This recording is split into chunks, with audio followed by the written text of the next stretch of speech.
The following announcement has been paid for by the New World Order.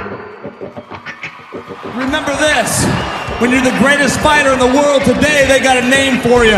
They don't call you a great fighter, they call you Chael Sonnen, and beat me, if you can. And after tonight, none of you in this ring will ever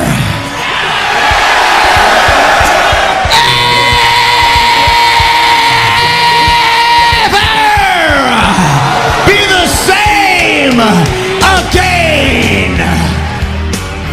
You're talking to the Rolex wearing, diamond ring wearing, kid stealing, woo, wheeling dealing, limousine riding, jet flying, son of a gun, and I'm having a hard time holding these alligators down. Woo! I'm gonna drink a Coors Light. That's a Coors Light because Bud Light won't pay me nothing. And I have in my cold beer. You have your cold beer? If not, you are fucking jabroni. Wash it down with 1 beer, 2 beers, 3 beers, a shot of whiskey. Yippee-ki-yay, motherfucker. The following announcement has been paid for by the New World Order. Stay tuned. Here comes Front Row Brian.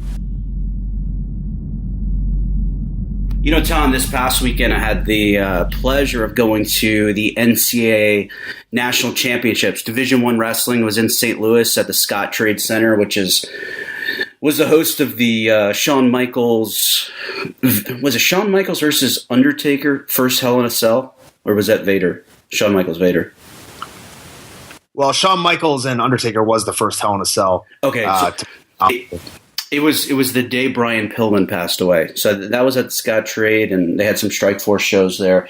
And that place was packed Thursday, Friday, and Saturday for the championships. All the top collegiate wrestlers in the country. You know, about 20,000 fans there for each session. It was my first time being fortunate enough to attend. And I gotta tell people, man, you know, if you're a fan of combat sports, you know, going to the NCAA Wrestling Championships is a must. You know, it's one of those things you go one year and you want to go every year. And next year, tickets actually went on sale today, Wednesday, for next year's championships in New York City at Madison Square Garden. So, you know, if you're in that area or you have the means to travel there, you know, definitely recommend that. So just wanted to talk a little bit with Tom about, you know, his impressions of the tournament from watching on TV, which I read, you know, did some record ratings both on ESPNU, ESPN, and their digital platform ESPN3. So, Tom, what were your general thoughts about the NCAA Nationals? You know, I thought it was a great tournament as always. You know, there's so many matches and there's so much going on. It can be a little tough to keep track of at sometimes, but you're getting to see some of the top wrestling that's going on in the country. And you're going to see, you know, honestly, the top folk style wrestling that you're ever going to see because nobody else is doing that style.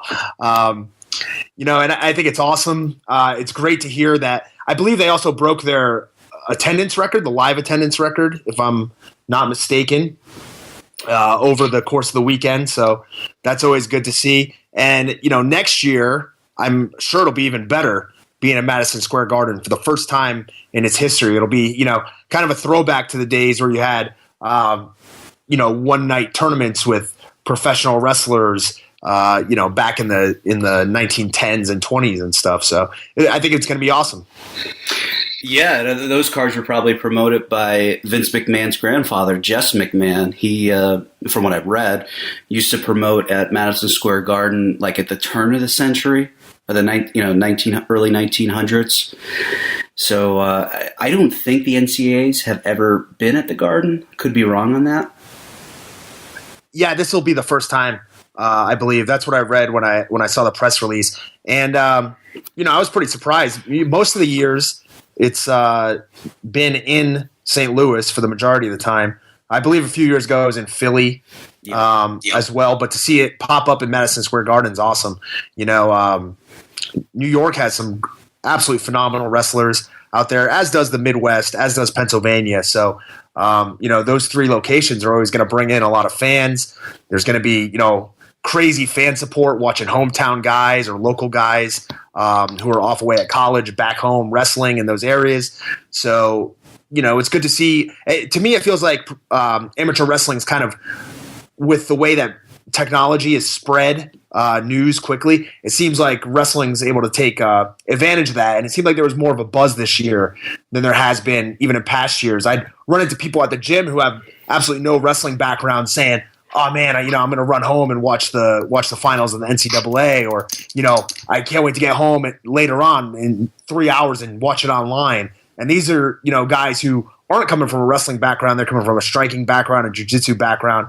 But they just recognize the talent and the effort and the hard work that these guys put in, and how great of a sport it really is.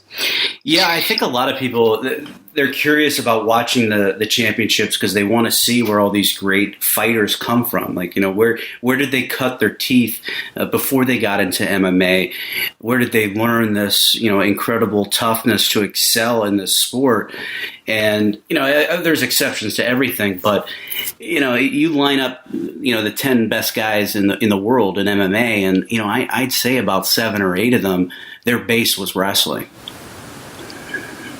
Yeah, I mean, the only guys where it really doesn't happen with would be the Brazilians, because, it's just not a part of their, genetic makeup, really, that they have, a lot of high-level wrestling camps and stuff down there. The sport's not as big. Judo is. Of course, it's huge across the globe. Wrestling as well is huge across the globe. But, some of these countries that are involved in MMA just don't have it developed to the point where they're putting out wrestlers as their top martial art. Obviously the U.S., if there's any martial art that the U.S. has created, it's folk style wrestling. Yeah, and Brazil, the only guy that I can think of that had some, in MMA, a high level MMA guy that had a background in wrestling from Brazil was Babalu Sobral. And I don't even think wrestling was his best martial art. I mean, I know he competed in the, I'm pretty sure it was freestyle. Some Pan America games and such, but it's really hard to pinpoint another Brazilian that has a documented background in wrestling. I remember, I'm going to check right now to if I can figure this out, but I remember there's a guy, Anton João from Brazil, who I believe he was in the Olympics. He was at least on the national team from Brazil, and he was a fighter for the IFL. For sure. So, he represented Brazil in the Athens Games, which would have been, 2000? Or was that 2004? 2004. And was the only South American wrestler. So that tells you right there that, obviously it's not the biggest hotbed for the sport. Middle East, Eastern Europe, some of those countries, the U.S., obviously Japan's got some pretty good lightweights, especially a really good lightweight women's team. But Antoine João, it seems to be the best wrestler that Brazil's produced who's gone into MMA, and he didn't exactly light up the world. So it'll be interesting to see as the sport grows if you see like an increase in wrestlers from Brazil, or if my expectation is that people just kind of still incorporate wrestling into their jiu-jitsu and kickboxing as they're coming out of the country. Because I mean, for those of you that haven't wrestled, you just don't get it. It's really tough. And it breaks you down, and, like 50% of it's mental at least, and it's not fun. It's not a fun 50%. It wears you down mentally, physically, and it can break people. And, you can get away with doing a lot of the techniques in MMA and not having to go through a long 6-month season of wrestling guys every weekend. And, you can make use of the martial art aspects of wrestling. So I think that's probably what we'll continue to see coming from some of these other countries. But America is going to continue to put out guys who are good at takedowns and good with top control into the MMA scene. Tom, one aspect of the championships or nationals that a lot of people aren't aware of, these guys had to weigh in 3 times, Thursday, Friday, and Saturday. And from what I was told, you're only allowed 1 pound. You're only allowed to gain 1 pound from day to day. Yeah. I mean, that's amazing.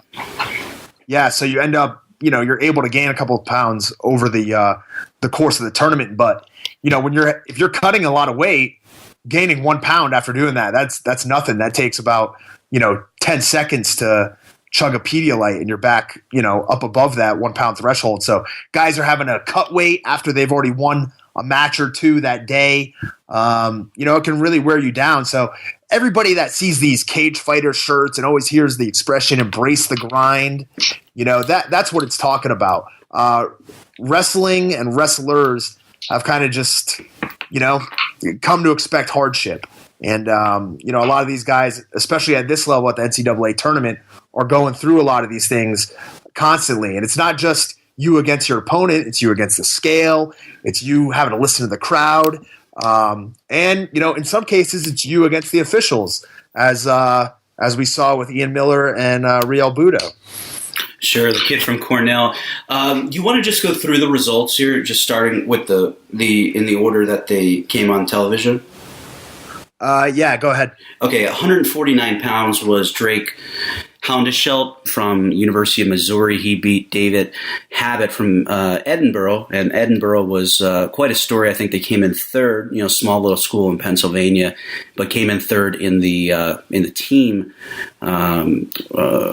championship. Any takeaways from this match?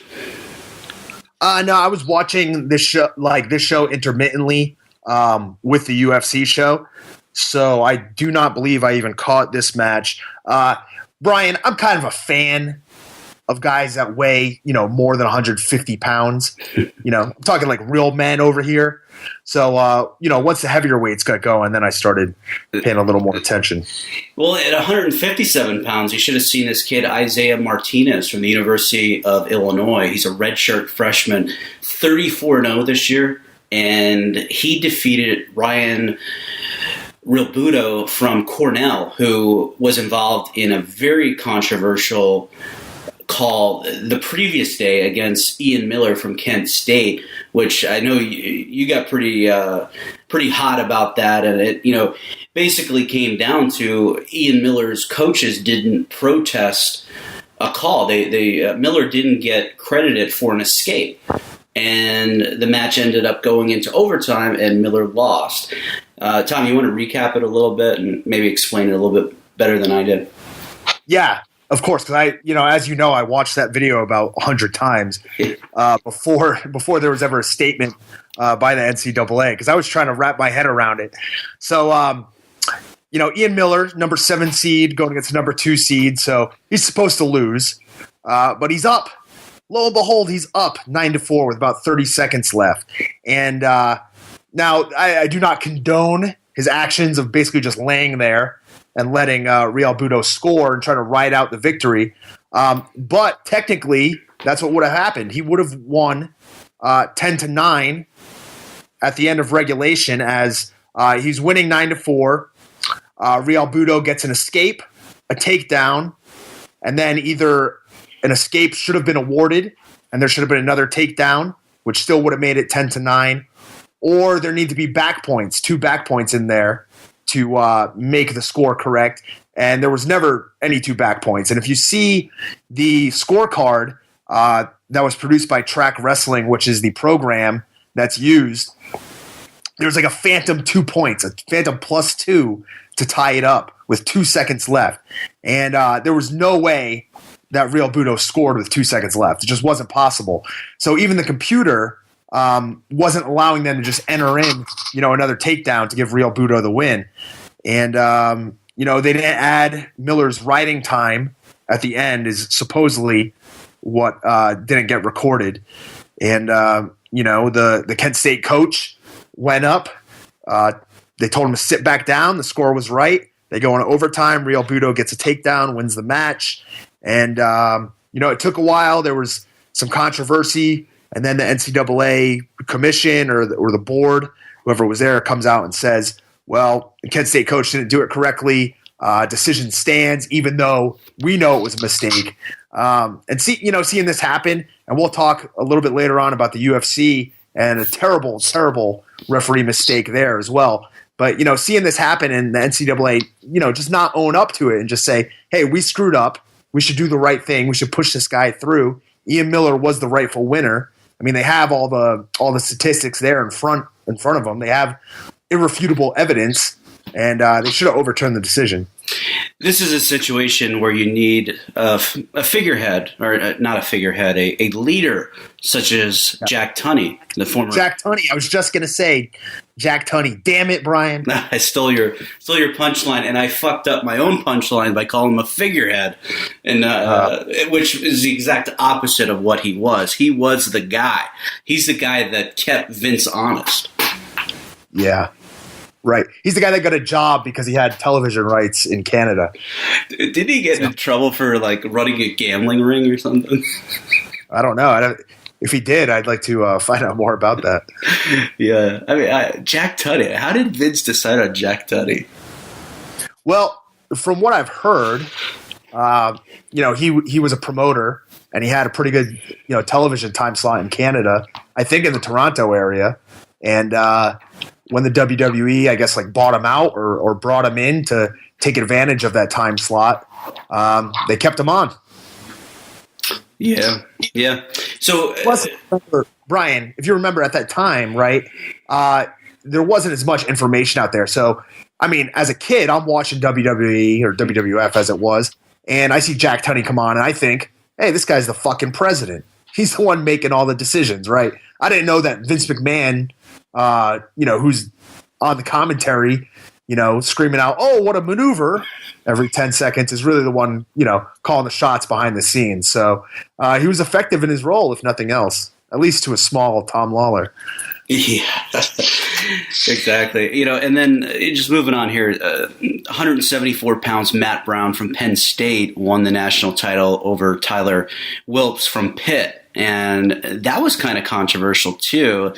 I was up in one of those suites, no sound. It was very difficult to actually follow the action. So I couldn't tell exactly what was happening. Did you get a chance to watch this match? Yeah, I watched some of it. My biggest takeaway is just that, it's great to see Matt Brown come back from his loss a few weeks ago and get back on track and win this NCAA title after losing to Johnny Hendricks not too long ago. So,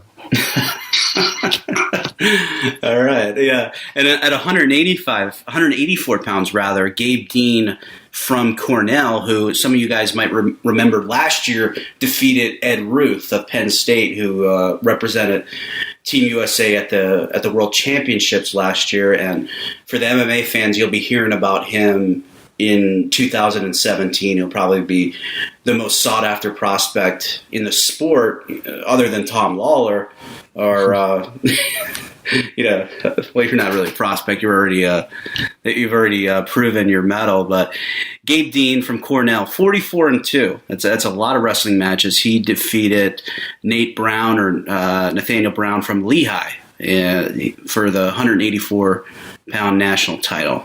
Did you catch it, Tom? No, I didn't. I was watching the UFC at this point. I did catch the next match, though, which was, I believe, Nick Gadsden. Is that his name? Kyvan Gadsden from Iowa State. Kyvan Gadsden. Well, I don't know where that Nick part came from. Yeah, Kyvan Gadsden, who should punch his ticket and give Jerry Briscoe a call right now, because after listening to that guy's promo, he should be WWE bound. Yeah, it's interesting, though. I tweeted his head coach, Kevin Jackson, the former MMA fighter, Olympic gold medalist, and he said that Gadsden is not doing freestyle, he's not doing MMA or pro wrestling. He's going straight to graduate school. He wants to be an athletic director.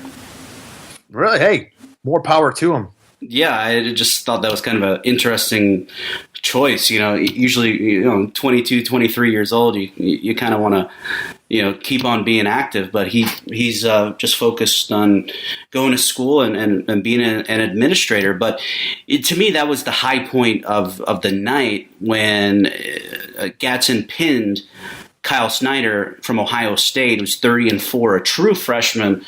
And really, you talk to a lot of people on the inside, they think that he has a decent chance of knocking off the defending Olympic gold medalist at 211 pounds, or it might be 213 now, Jake Varner. So Snyder is the real deal, and Gatson stuck him.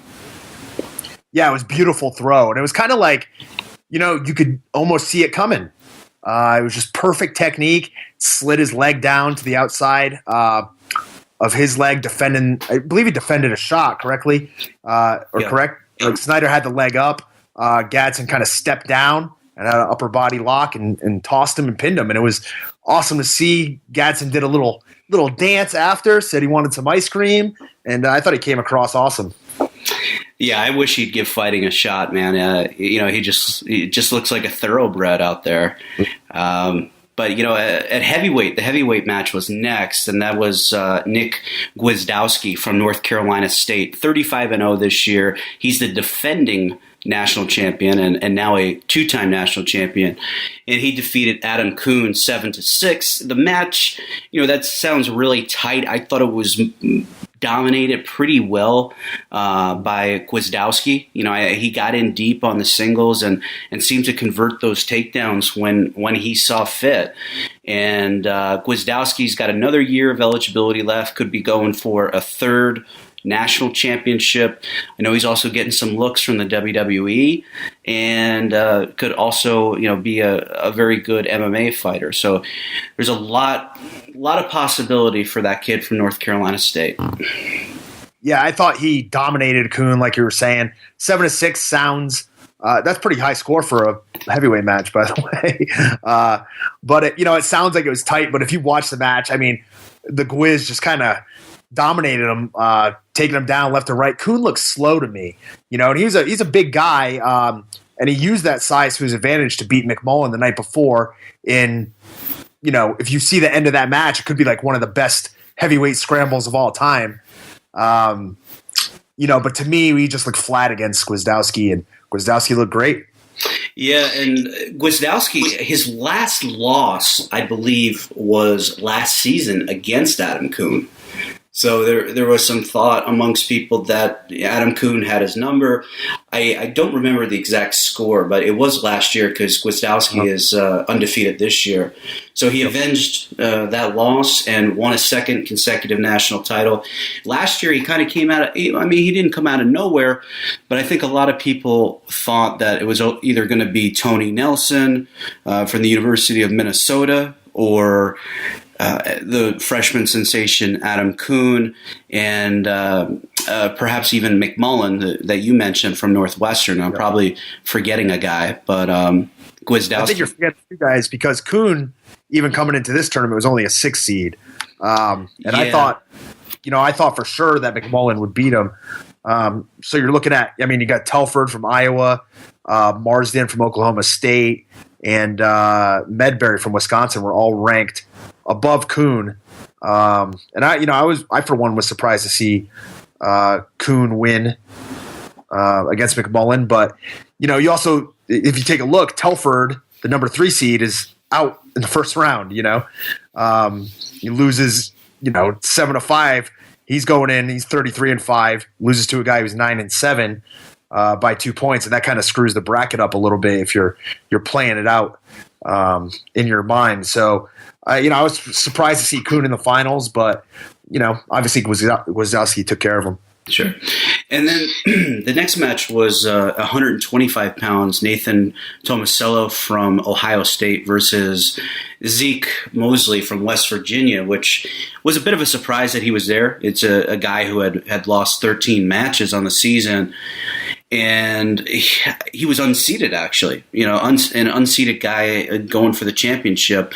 So that was a bit of a surprise. But Tomasello took care of him 8-5. And at this point, Ohio State had already clinched the team championship. So he didn't have that on his shoulders. They already had it taken care of. But did you watch this one at all? Yeah, I did. I was hoping for a Moisey win.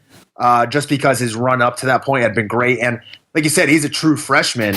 And he was redshirted earlier in the year. They pulled him off his red shirt, and lo and behold, the guy makes the finals at 125, unheralded out of nowhere. So, I mean, you got to think that they knew what they were doing over there in West Virginia. But, eventually he lost in the finals, but, there's absolutely no shame in that. Yeah, and keep an eye out for West Virginia being coached now by Sammy Henson. I think you'll start to see a lot more top wrestlers, top recruits go there. They just follow the top coaches. I mean, look what's happening at Arizona State, a program that was really in the toilet for a while there, and now they hired the former national team coach Zeke Jones, and they have the best recruiting class in the country, and everybody wants to go there and wrestle. They have Chris Pendleton on staff there. He was a guy that had Ben Askren's number. I think he's the only guy that had Ben Askren's number in college. But besides his now wife, now that I say it like that. But hard. So, what is that? Where does that expression come from? He has his number. Maybe it comes from the deli line. You get up there, it's your turn. Somebody takes your number and you're screwed. Go to the back of the line. Maybe that's what it means. That's my guess. Yeah, it's just another one of those dumb sayings that we repeat over and over as if it actually makes sense. No, Brian, I just explained it. Have you ever been to like a meat market? Yeah. You got to go up there, you got to pull the number, and then you got to wait. And if somebody goes up there and takes the number before you, you're screwed. That's how it works. So I think that's where it came from. I'm sticking to it. All right. I like it. I think it's just speculation. And then at 133 pounds, Cody Brewer from Oklahoma came into this championship match at 21-1, and he was a 13 seed. So they messed that up a little bit. But he defeated Corey Clark from Iowa, which Iowa usually they're pretty easy to hate there at Iowa. But what did you think of this one? By this point, I had actually already turned over. I think the main card had started because of the way that NCAA runs the tournament now, where they have a main event. So I actually watched the earlier stuff, the prelims, and then switched away for the main event. Sure, and that main event, of course, being Logan Stieber winning his fourth consecutive national championship against Mitchell Port from Edinburgh. So Logan Stieber won 11-5, has his team won the national championship.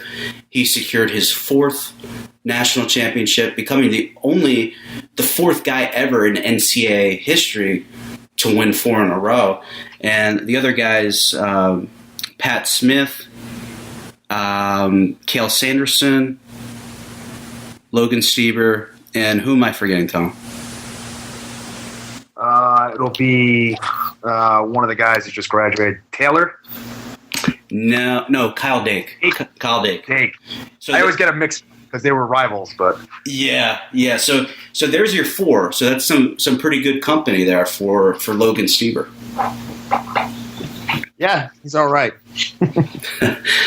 Well, so I didn't get a chance to watch the UFC Fight Night 62, but you saw something that just, something totally abhorrent, if you will. Tell us about Absolutely. It was terrible. I'm sure anybody that watched it knows what I'm talking about. This Drew Dober versus Leandro Silva fight with Eduardo Herdy as the referee, who previously in the show let somebody virtually die on a rear naked choke and let it go late. Well, I'm watching the fight between Dober and Leandro Silva. It's pretty good back and forth action.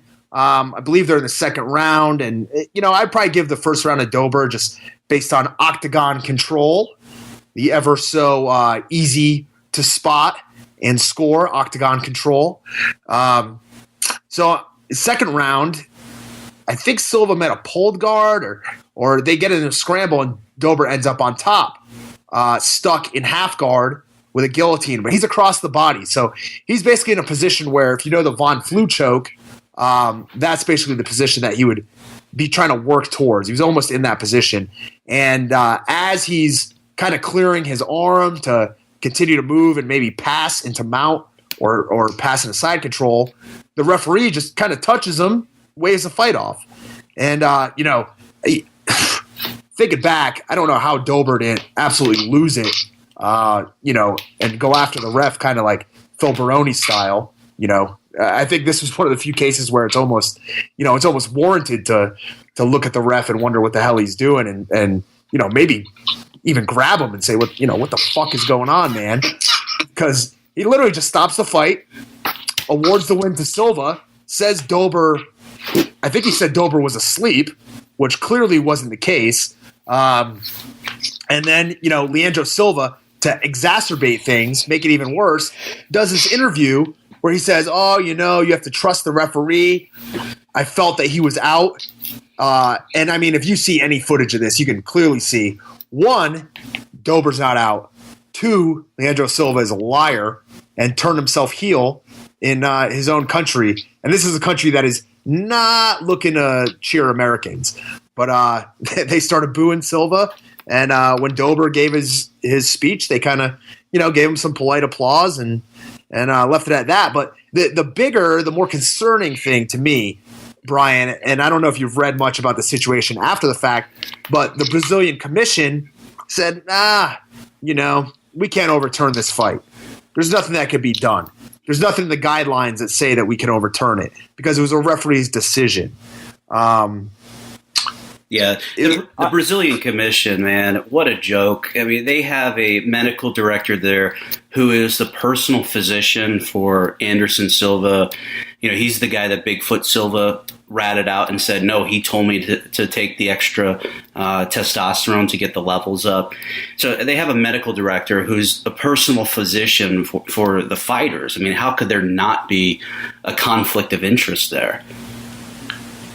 Yeah, it's terrible. If I can read this statement that was issued by the Athletic Commission in Brazil, the CAB MMA, I will here. It says, in this sense, as of this moment, we will not change a decision rendered at the end of any contest or exhibition unless it determines that there was a collusion affecting the relevant result, which, I don't know. Fuck, I mean, it's possible Silva and the ref were colluding on the result. The compilation of the scorecards is wrong, or there was an error interpreting a provision of our rules and regulations. And they said that none of that happened. It does not fall in 1 or 2, and it is not within the scope of 3. So there was no collusion between participants. The scorecard wasn't screwed up, and there was no error in interpretation of the rules and regulations by the referee, which is absolutely fucking ridiculous. And this guy should, Dana White flat out said this guy should never ref again. And the commission's standing behind him. I mean, I honestly, I look at this fight and I just think like poor Drew Dober, and it almost makes you like not even want to fight again. Yeah, at least the UFC gave him his win bonus too, and I assume they're going to book him as if he won that fight. I don't know. I mean, I think they just have to do a rematch. They have to do a rematch. I don't know Drew Dober. This is the first time I've seen him fight. Wasn't a huge Drew Dober fan before, but I want to see him get his hands on Leandro Silva now after Silva also, blatantly lied and said that Dober tapped out or fallen asleep. Was not the case. Yeah, and Silva was celebrating, like he just won the lottery or something, man. I mean, that was the best sell job. I mean, it was just like, dude, calm down. You just got the biggest gift of your life. Yeah, it was deplorable. But that was just, one fight on a card. To me, honestly, I thought the card was pretty good. A lot of people were down on it because of the main event. The main event, I wouldn't say it was boring, but it was almost a complete domination by Demian Maia on the ground. And I just don't think that's what, that's not necessarily the most pleasing thing for the fans sometimes. But if you're well-versed in that area and you're, you watch mixed martial arts for years and years, you can definitely find a lot of excitement in what Maia was doing, passing the guard, getting takedowns against somebody who, technically would be a superior wrestler and just, completely dominating him on the ground. It's awesome to see somebody come from, it's almost like a throwback to the early UFCs where he's using one style and still winning fights. So now, did you notice a new physique on Maya? I saw some people making mention of that on Twitter. No, not really. I mean, he looks the same as he always did at 170. The problem with a lot of this, too, is people make these assumptions based on weigh-in pictures that they see. And, of course, the guy's going to be shredded at the weigh-in. I mean, if he's not, then his name's Johnny Hendricks. Yeah, but Johnny Hendricks makes weight, though. It would be that guy, Lineker. Oh, John Lineker? Lineker. Yeah. So, I mean, of course he's going to look great. He's fighting out 170 pounds. He used to fight at 185. He didn't look any different to me. So, anything else from that card? Because like I said, I didn't get a chance to see it. I was in St. Louis. Yeah. I'll just run down the show real quick. Like I said, you had Demian Maia beat Ryan LaFleur. It was scores of 48-46 across the board. How do you get the 48-46? Well, Big John McCarthy decided to take a point away for butt flopping at the end by Maia. And, it was insignificant in the grand scheme of things. But, if LaFleur had eked out or somehow scored another round on one of the other judges' scorecards, you're looking at a draw there. So it happened at the end of the fight. I'm not, personally for seeing a point taken away for the guy butt flopping. Unless it's like when Verdum fought Overeem, was just flopping around on the ground like a fish out of water. I mean, there should have been a point taken away there. Not necessarily here, but regardless, Maia dominates, wins 48-46. Before that, in what would be the co-main event fight, you got Josh Koscheck stepping up on short notice after his loss to Jake Ellenberger a few weeks ago. He got beat by Eric Silva, got submitted with a guillotine choke. He was in the choke for a little, not too long, but he didn't look great before that. He was pressing up against the cage a lot on Silva. Silva tried to take down, didn't get it. One thing, Koscheck looked like he was more eager to fight than he was against Ellenberger. He didn't look as, I don't want to say scared, but possibly he didn't look as scared. He was winging punches and he was trying to fight. Just so happens that Eric Silva is a lot younger, and I think he doesn't have the same miles that Koscheck does. And to me, Koscheck, you see some of these other guys, Koscheck, Fitch, some of these guys are just, they're on a downside, they're on the downswing, and it sucks to see, but that's just the way the sport's going to be.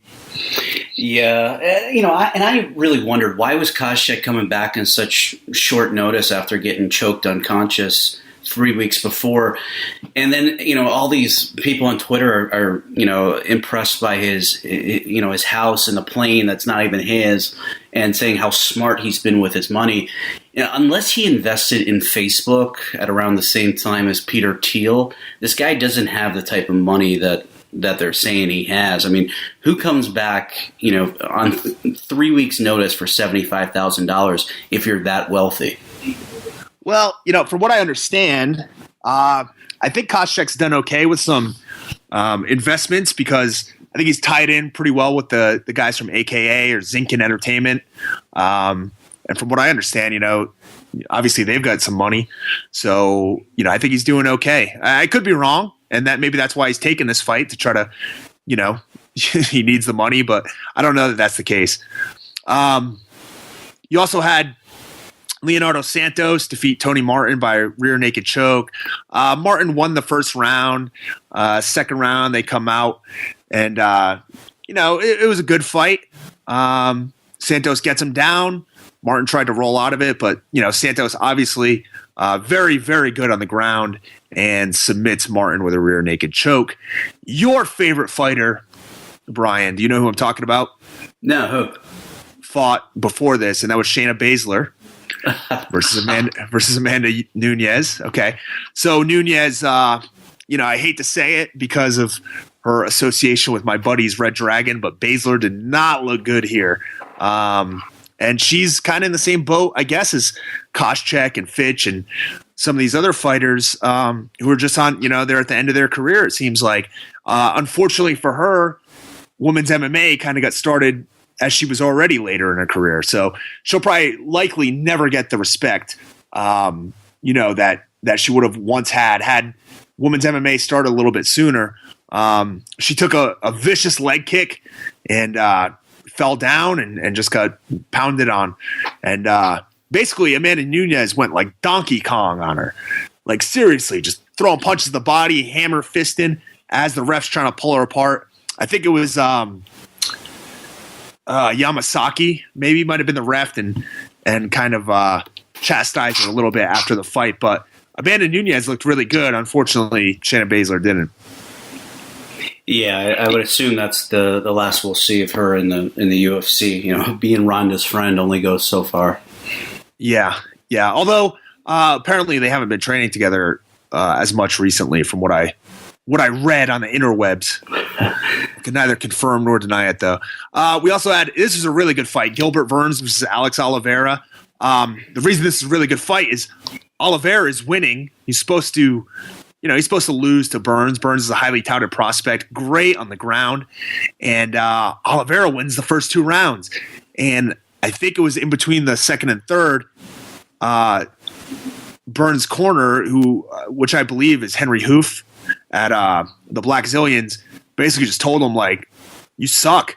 I mean, you could go out there and win this fight right now. And he went down there, took Oliveira down right off the bat, just dominated him on the ground, got the submission with the arm bar with 46 seconds left to go. And it was a really impressive performance to me to see somebody clearly losing the first 2 rounds, kind of getting frustrated on their feet and beat up a little bit, and then just say, you know what? I know what I have to do. I know where my best shot is. I got to take this guy to the ground and submit him. And, you know, he went out there and did just that. So which Oliveira was that? This is Alex Oliveira. Oh, okay, because there seems to be a multitude of them. I thought it was Charles Oliveira for a second.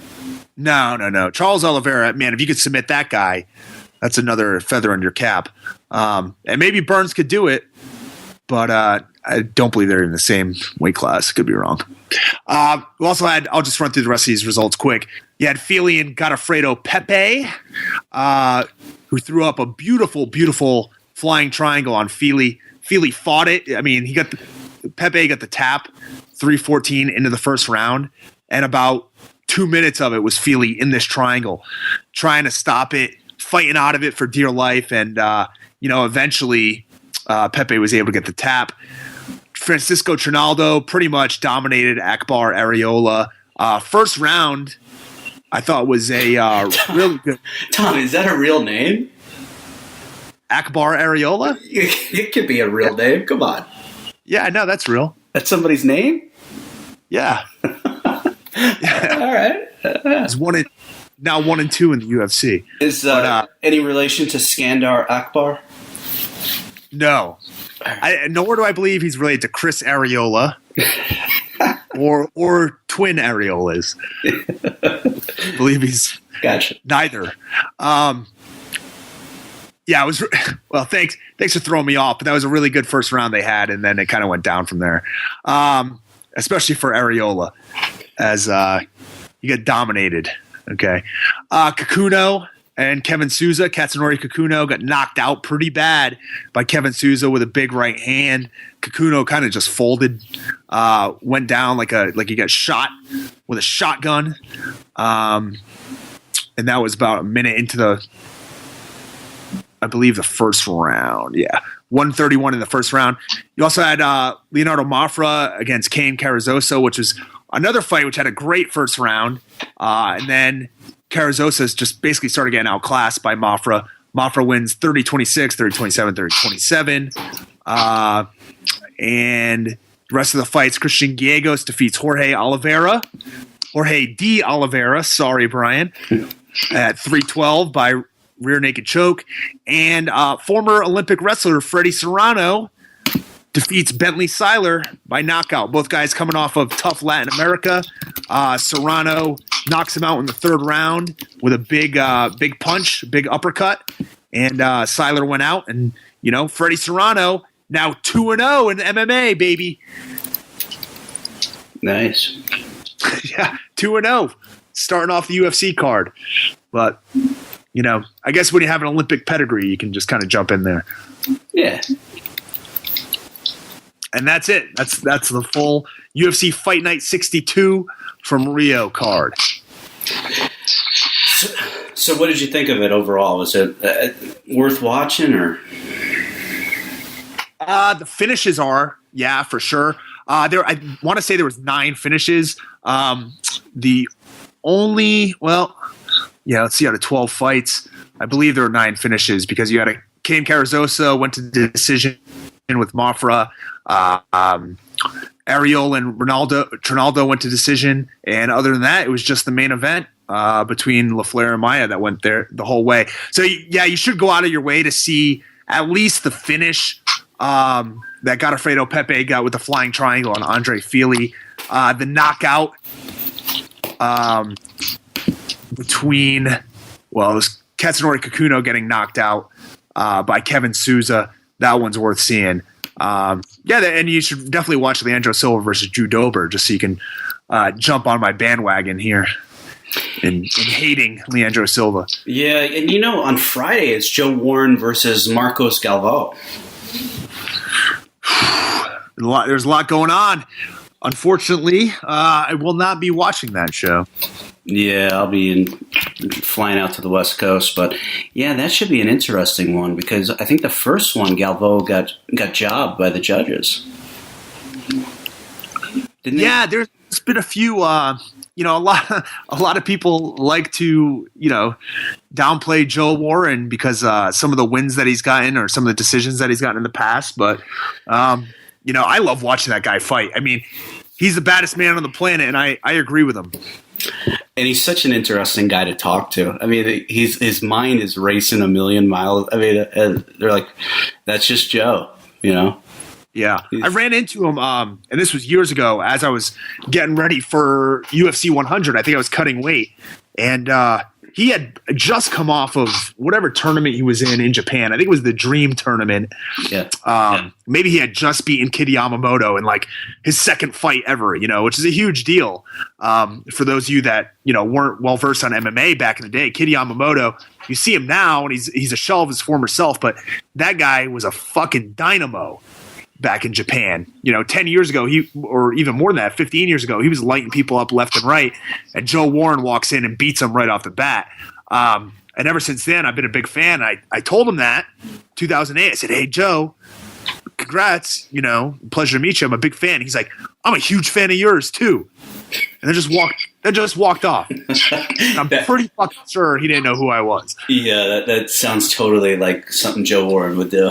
Yeah. He's like, I'm a big fan of yours too. See you later. Yeah, he's a trip. So that should be interesting Friday for you guys. And then I think the next weekend there is a card in Fairfax, Virginia, which is right before the Final Four. I think that's why they're doing it in the afternoon.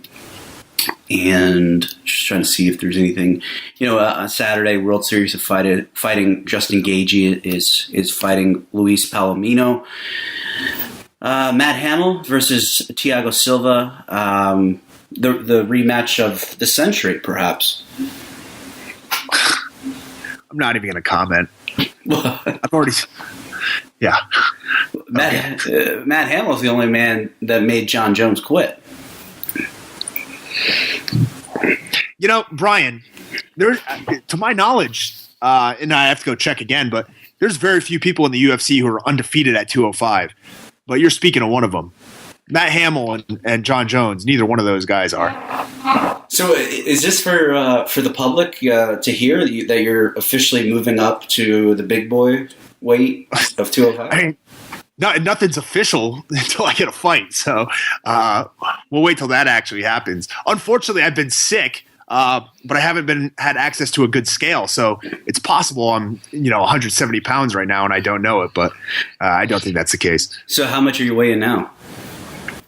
Usually about 225, between 225, 230. Lowest I've been in probably 6 months was about 215. So yeah, that would be really difficult to get down to 85 again. So what were you walking at when you got down to 85? About 210. Yeah. And I would cut that weight the week of. And, wow. Yeah, got to be pretty taxing. I don't know honestly, I don't know where all the weight that I have is stored. I must have some pretty good bone density. I know I have a giant head, and I'm probably full of shit. So it's probably adding to the scale. Right. Well, I mean, if you have any problems making weight, you can always do what Cody McKenzie does. He has blood taken out, and if you're right on the cusp of missing weight, that it works 60% of the time every time. Yeah. No, Cody really missed the boat by not taking on the nickname Spud. That would have been yeah. What is it? Spuds, maybe, but and I posted something on Twitter, a couple weeks ago. It was Cody McKenzie walking out to Whitesnake. Here I go again. And it's from M1 Global. He fought there in December, and it's the greatest walkout that I've ever seen, because you know how it starts as a slow ballad. And then the drums kick in, and it goes from 0 to 60 real quick. So Cody's selling it at the beginning of this ballad. He's just standing there. He's all calm. And then when the rock part of the song starts, man, he lights up, and he's pumped. He's ready to go to battle. Yeah, that's one guy I wish I could spend some time with at a bar. I would be very curious to know what's going on with him. Well, part of his weight cutting strategy is to get blacked out drunk, because he said it helps to dehydrate him. Yeah, no, I've actually done that. I have gotten drunk the night before weigh-ins before, which is, I would not condone this, and this is prior to my UFC days. But yeah, I went out drinking the night before one of my last fight. Actually, it was my last fight prior to the UFC. Got pretty hammered, went and fought 2 days later, had no problem making weight. So, yeah, I can stand by that. It's very effective. You're dehydrated. You look great stepping on the scale. You're very vascular. Yeah, highly recommend it. Well, for all you aspiring fighters, there's some advice not only from Cody McKenzie, but also from Filthy Tom Lawlor, who, if you look at his track record, this is a guy that's been under UFC contract for about 8 years. I mean, how many guys can say they've been under UFC contract for 8 years consecutively? Yeah. And I was drunk for 6 of them. So yeah, I know you're expecting a punchline, but no, that's just I'm just putting you over there. I mean, it's hard to keep a gig with them. I mean, shit, 8 years, whatever it's been, plus tough. I mean, that's that's an accomplishment within itself, because it shows you're winning enough for them to keep you around. But all right, so we touched upon a few different things in this one. So Mania is this weekend. Well, I'll see you out there, and we'll come back next week, talk a little WrestleMania, and then if anything else big happens in MMA, I doubt that it will, because like I said, this is the pinnacle of martial arts this weekend in Santa Clara, WrestleMania 31. So everything kind of shuts down, and they let the real superstars take the stage. Yep. So you'll see Brian and I in the background, not on the stage. Yeah, exactly. All right, Tom. Hey, I'll talk to you soon, man. All right, man. Take care. There.